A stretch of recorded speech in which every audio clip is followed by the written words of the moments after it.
Hey, it's Mark Masters. It's Always Bookin Comedy. We are missing a guest. Let me make sure that I'm not in the wrong thing. No, I am in the right thing. See what's going on here. We'll get this going.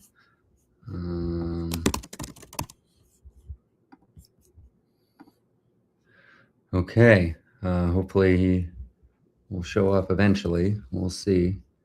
Oh, there we go. Hey. Jamie Campbell is here. How are you, Jamie? I'm doing good. How are you, Mark? Good, man. Where are you these days? Kansas City? I am in Kansas City. Yeah, the World Cup is on its way, and I'm just hoping to stay out of traffic. Very exciting. Who's playing? I have no idea. I Okay. assume the world. Okay. Fun. So Jamie and I met at the Mountain Fresh Comedy Festival. Super Yep. good time. You've been doing comedy a long time, huh, Jamie? Yeah, I started the week that Obama first got elected. That's how long I've been doing it. Okay. 08? Yeah, '08. So, It was literally that week in November of '08. okay. Nice. Yeah, I remember those days. Those were good Yeah. times. Yeah, what was comedy different last century? Oh, Or man, no, I guess that wasn't last century. right? Well, it was I think that it's interesting looking at the comedy dynamic because it's not just based on culturally what's happening, but it's also based on where you're located. And I spent the first 8 years doing comedy in Chicago, and now being based out of Kansas City, it's a little bit different. Chicago Okay. was a grind and a hustle and basically like a graduate school of comedy because there's so much stage time. Basically every night you can get not just on stage, but on multiple stages. I was doing like 500 sets a year the first several years that I was doing comedy because just the opportunity was there to constantly be getting on stage and working. Now, Mm, when I think of doing that, that is exhausting. I would never want to do that much again. That's hilarious. That's so funny. Do you go back to Chicago much? Now and then, I was back in January. I headlined a show at the Den Theater, which is like the coolest venue maybe that I've ever performed at. It feels like an old study that like is in the back of a secret country club. There are like these nice dark wooden bookshelves and just the lighting and the whole vibe is really cool. I headlined this show to benefit an organization that helps with brain cancer. And when you do a benefit show, if you have a packed house, they are on board. And Nice. so it was a lot of fun. I felt a little bit of the stakes, like coming back to Chicago. You don't want to tank, especially if you're closing out the show, because there's such a great scene there. Every comic before me was killing, and I was like, oh boy, I hope I don't stink it up. But it went great. Nice. That's exciting. That's fun. How do you drive to Chicago? How long a drive is that? Yeah, I drove, but I was in Wisconsin doing a run of shows first, so it was like 8 or 9 hours. I think it's about an 8-hour drive from Kansas City to Chicago, just kind of depending on where in the city you are. Okay. Nice. You got a favorite place to eat in Chicago? Oh gosh, it varies. Probably my favorite kind of hole in the wall place is called Pick Me Up Cafe. And when I lived there, it was located right across the street from my apartment. So there's Okay. a lot of sense memory associated with it. They ended Sure. up changing locations, but I went there not last time I was in Chicago, but 2 trips ago and hung out with my old roommate and basically just ordered this dish called a pizzadilla, which is like a quesadilla but with pizza ingredients. Yum. It was delicious and Yum. just kind of reminisced on my salad days when I was just starting comedy. Yeah, that's cool. That's cool. So, what's the Kansas City scene like relative to Chicago? Kansas City's got a really supportive scene. There are several, like, I feel like they've got a club of just about every tier. So there are some of the bigger ones that bring in bigger names, and then some that bring in medium names, and then there's just some smaller venues that let me headline. Okay. And then there are a lot of independent showcases. We've got a Don't Tell that happens in the city, and a lot of really cool stuff is happening on the independent scene. There's a space called the Bird Comedy Theater that I love. That's one of those combo independent spaces that does improv, sketch, and stand up. And so anytime I have an idea for some weird experimental show, I usually pitch it to them and they'll let me put it up. Nice. That's awesome, man. You ever run your own shows? Yeah, I did for a long time. I don't, other than my regular touring stuff for the most part these days, because it requires a lot of work to try to promote those and get people out. And it's one of those things that if I don't have the energy for it, I don't feel like I can do it right. So Yeah. I stepped back. But when I started in Chicago, how I really cut my teeth was I used to run this showcase on Monday nights at the old Comedy Sports Theater, and we would do a showcase at How eight many o'clock. syllables in theater? Theater, or theater. Yeah, 3. So Three. whether you say theater or theater, it's still 3. Theater? No, it's not theater. Um, but the Comedy Sports, basically, they gave me Monday nights at the venue, and I ran a showcase from basically 8 to 9:30, and then we did an open mic right after that, and it's Chicago, so there's a ton of comics. So we basically run the mic from 10 o'clock until 2 a.m. And I Wow. was very proud that during the entire, like, 5 or 6 years that I hosted that mic, we never turned a comic away. There was even Nice. one time where the power went out and we got, like, flashlights and brought everybody out to the lobby and Okay. just had people, just do, sets without a microphone, and we kept it going. That's very cool. I'm so grateful for all the open mic hosts all over the place. Angels, I call them. Oh, Angels of the comedy scene. and if you really care about, like, keeping a show running, I know these days it's turned into a hip thing for somebody to be in the back of the room and just call up the next comic and the next comic and the next comic. And that's a great way to keep a room running if your room is full of just comics. But Mhm. I love the skill set that you get if you're hosting a show and you've got somebody that comes up and just kind of ruins the room.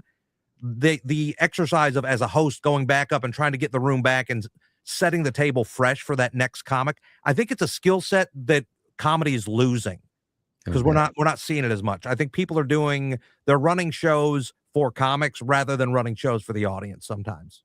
Got it. Yeah, yeah. You mean mics, or do you mean shows? I mean both mics and shows because nobody learns how to host a mic, which means when it's time to do showcase and stuff, a lot of people have never developed that skill set.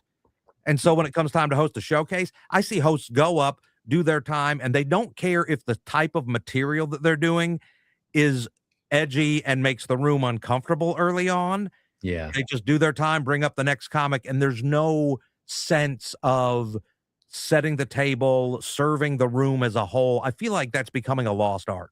Okay. All right. Hey, we got a question from the internets. Pettysburg, where are you from? How do you all feel about Kill Tony? I'll let you take a whack at that, Oh Jamie. man, I think it serves a purpose. The energy of that is not for me. I don't like roast energy. I don't like the idea of being cruel.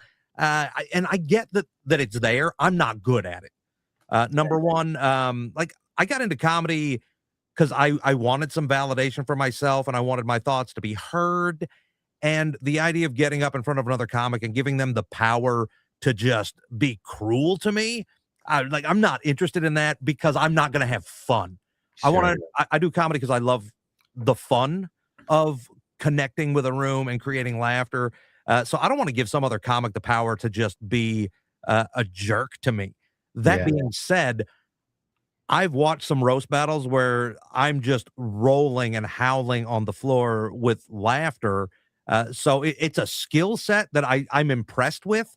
I just don't think that it matches the energy for what I do. Got it. Yeah, I think Kill Tony is an incredible platform for. It's launched a lot of very successful careers, which is impressive.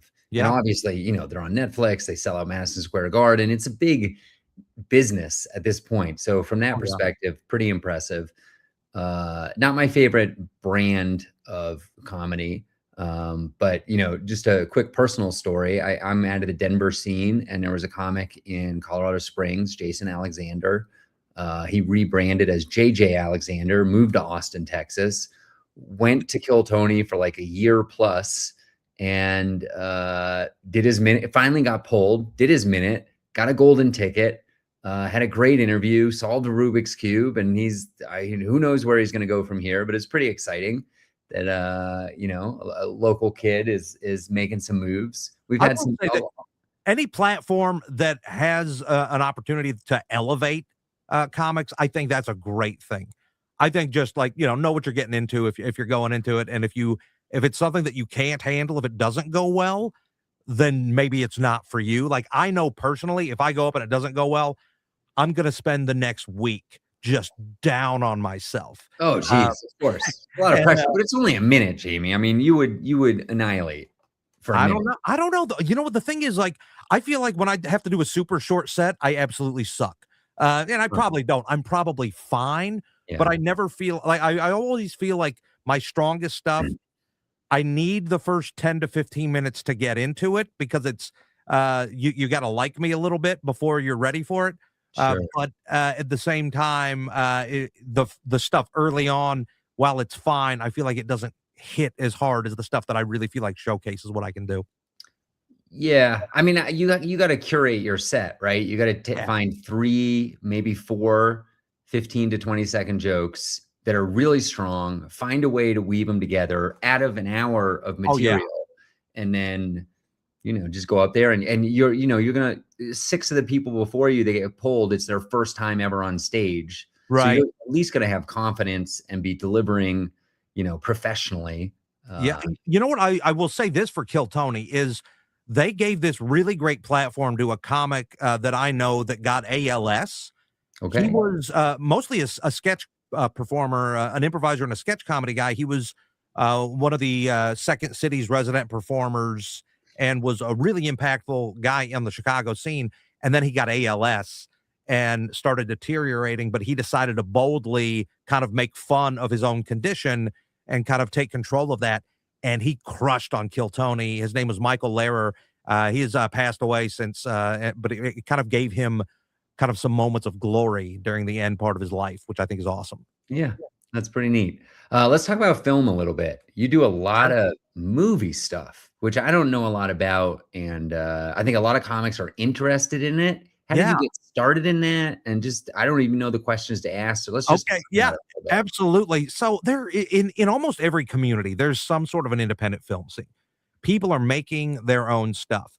Some of it's good, some of it's bad. But connecting with those filmmakers, finding where those events are, is a great way to start connecting with some of those people. A lot of times there are just like on social media, auditions are being listed.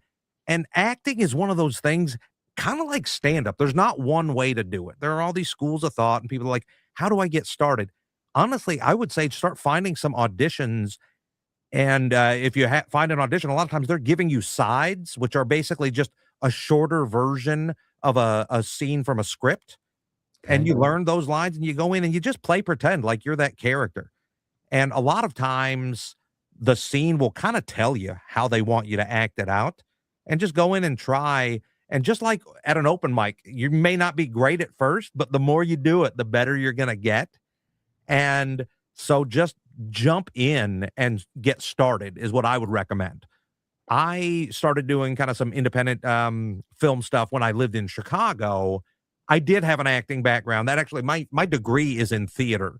So I was in a ton of plays in college, but I didn't have a big acting background before that. I took some drama classes in high school, but that was it. And I auditioned for the Trail of Tears drama one summer in college. This is a professional production. I didn't know it was a professional production. It actually was directed by a Tony nominee. And it was this outdoor theater production. Where I went to college was where the Trail of Tears ended. Okay. And so they did this big historical play every summer in this 2,000 seat amphitheater, and they'd sell it out. And, people would come from all over the country to see this play. I didn't know when you audition with a monologue that it should be about 90 seconds. So I found this 13-page monologue in this play that I'd found, and I memorized the whole thing. I go in and I do it. It was kind of a fast talking monologue. So it probably took me about 9 minutes to do this thing. They didn't cut me off or anything. And I was so embarrassed later on to find out how ridiculously long I had, performed, but it worked out, and I got one of the principal roles in the play, and that kind of is what launched my love for acting, because all these journeyman actors were there in the cast, and I listened to their stories and just kind of fell in love with it. And so I ended up with a degree in theater and then dropped out of grad school to go to Chicago because I got accepted to a program at the Second City. And I was doing improv and sketch stuff for about a year before I decided to dip my toe in the water and start doing stand-up. Huh. That's wild. So how do people find these auditions? Is there you get on Craigslist? Like I what used Craigslist used to be actually be a pretty good place to do auditions, but let me tell you, you can also have some terrifying I did this artist in residence program in Roanoke, Virginia, when I was leaving Chicago, where I kind of taught improv and some theater stuff to like local youth. And it basically was a nice place to save up some money before I made a big move. And while I was there, I was like, well, maybe I'll see if there are, some film things happening here in Roanoke. And so I get on Craigslist, and this guy goes to my website. He sees some of the stuff that I've done, and he's interested in filming some comedic shorts with me. He didn't send me a script or anything. He sent me a YouTube link. And right away, I was like, oh, this is not very good. But I already told him I would meet him. So I met him, and he shows up, and the guy has band-aids on literally every finger. He's just I was like, What happened? Was this like a and chopping firework?" onions? Yeah, I don't know what's going on. And there were just kind of a lot of sores all over the place. And, maybe there was a medical condition, but I feel like you bring it up if you're just meeting a stranger. I got a scary vibe from him. Okay.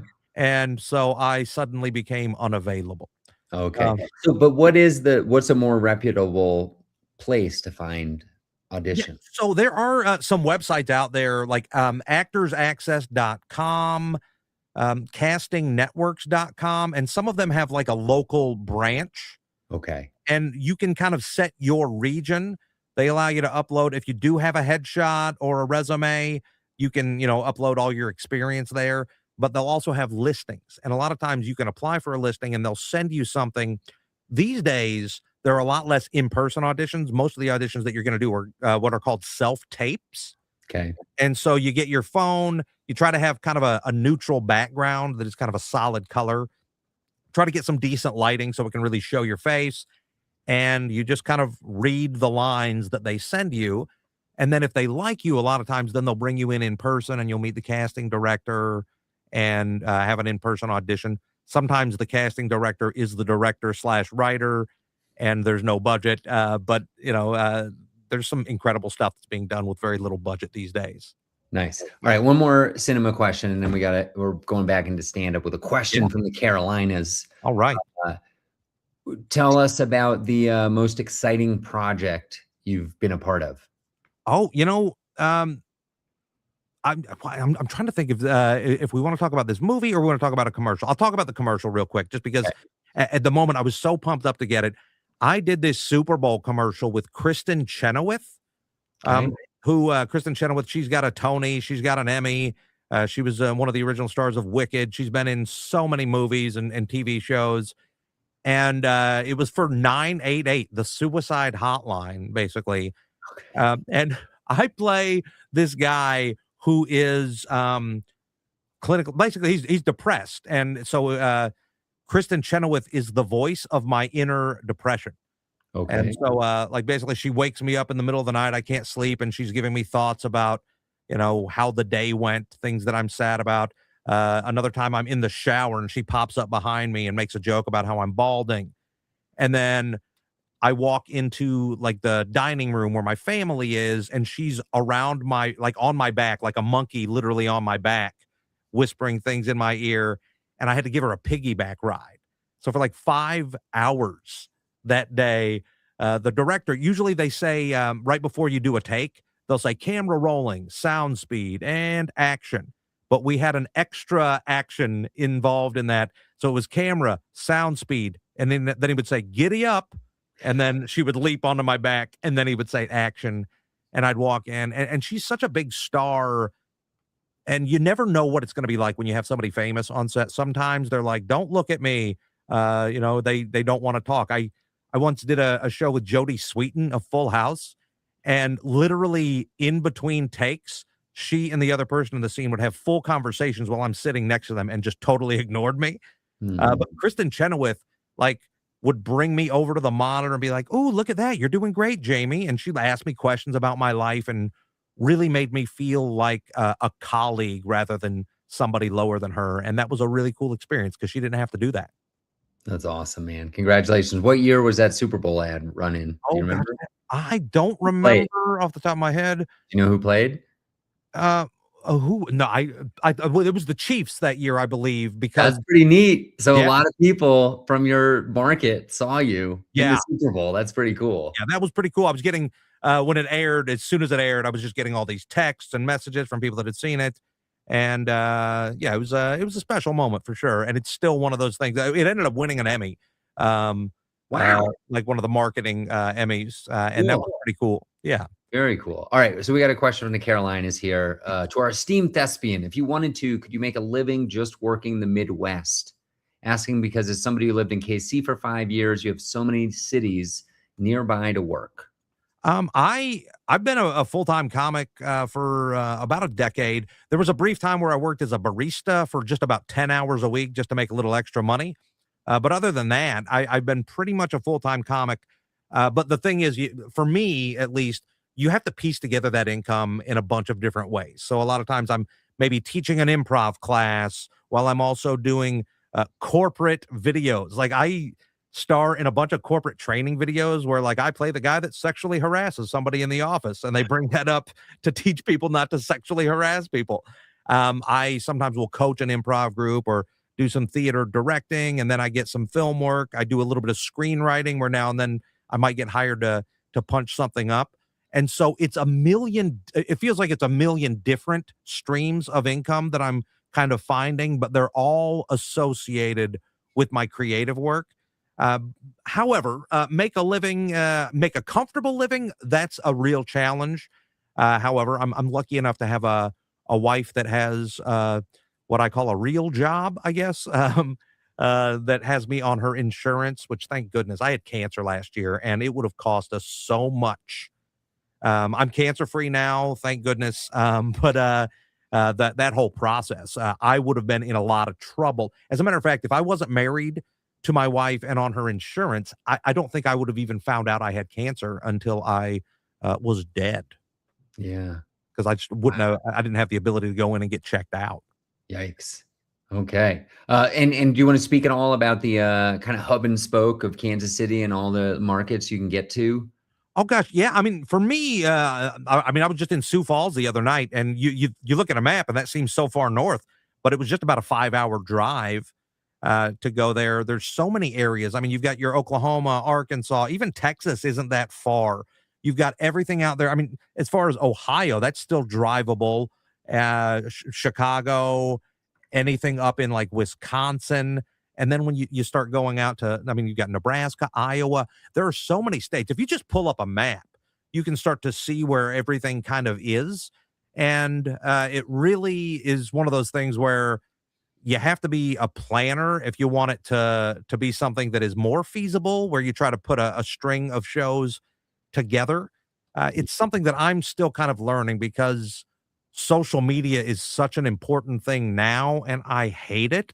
But I'm trying to learn and get better. I don't want to be the old man that just sits around and gets grumpy about that. But with all those markets also comes the need to find an audience in those markets. There is a lot of work to be done, but also there's a lot of opportunity because of that.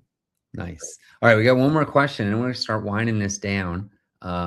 Who has a better chance at comedy, in your opinion? A good writer or a person that is inherently funny? This comes from Little Oh, Rock, Arkansas. You can take first shot at that. oh man, I don't know. I think it depends. I want to say the person that's the most persistent. I think both of those things are so important, but comedy is full of heartbreak and there's such a learning curve.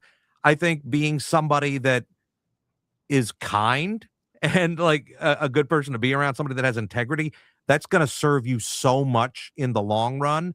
And also somebody that has a good mental health outlook so that you're not letting yourself get down when an opportunity doesn't do what you wanted it to.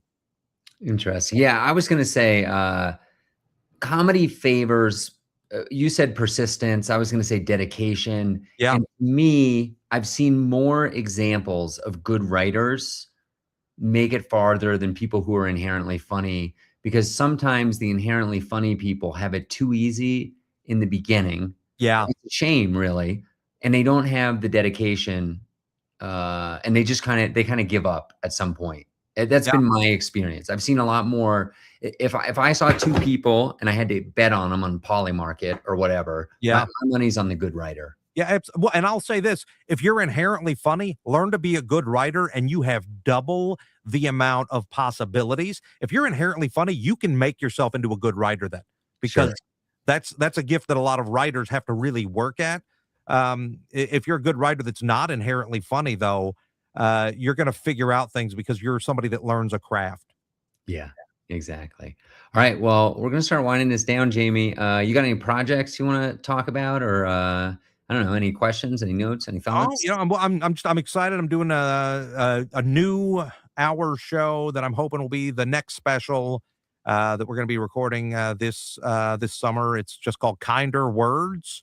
It's somebody who just survived cancer last year. I'm really trying to put more positivity out there in my comedy, and in a nation where we're so divided and people are so just volatile right now. I think conversation is becoming a lost art form. So it's going to be a really interactive show, and I'm really excited about it. Fun. Um, Have you ever done a fringe thing? yeah, I've 1 year I did 13 fringe festivals in the US. So I've done a bunch of Holy fringe. cow! Then let's pause right here. I got a question for. I'm doing my first fringe ever in Where you doing it? Denver, Okay, great. and it's coming up quick. I think in a couple months I'm doing it. Nice. Are you doing Uh, a full solo show? yeah, 45 minutes. Great. Yeah. Any tips? What do you got for me? I haven't even Um, started. I gotta submit the marketing by April 1st. So I got about a week yeah. just to even come up with the title. Yeah, Fringe is all about community, and so I would say market it in the way that you would a regular show, but then also go out there and meet other people that are doing the Fringe shows. Sure. A lot of times, the audience at a Fringe show they're not an audience necessarily just for that artist that's up there on stage. They're specifically fans of Fringe. And Okay. so being out there to hand out flyers, those people root for other people. And if they see you out and about supporting the community, they're going to be more likely to want to come and catch your show. Nice. Okay. Any tips on the difference between 45 minutes of stand up versus 45 minutes of a fringe one person show? Yeah, give yourself a moment to not be funny, just to be straight up. I recommend taking a little indulgent moment, maybe 2/3 of the way through the show, to really get honest with the audience. You get a little bit more willingness to go along with things that are true and interesting, to play around, maybe getting a little bit weird in ways that you might feel like are more of a risk with a stand-up crowd. If there's something that feels a little bit more theatrical or a little bit more personal, that would be a risk, Fringe is a great place to try that out. Okay. Very cool, Jamie. Where can people find you? If you just go to my website, jamiecampbellcomedy.com, that's got links to all of my social media. You can watch my two comedy specials from there, my indie special, Big Dad Energy, and my Dry Bar comedy special. They're both linked on the page. Nice. Amazing. We didn't even talk about Dry Bar. So much to talk about. We'll have you back another Okay, time. great. Jamie Campbell from Kansas City, Missouri, and of Super Bowl advertising fame. That's right. Great to chat with you. Thanks everybody for tuning in. Little Rock, Arkansas, the Carolinas. We'll see you next Monday on Always Bookin Comedy. Bye bye, everybody. Thank you so much. Bye.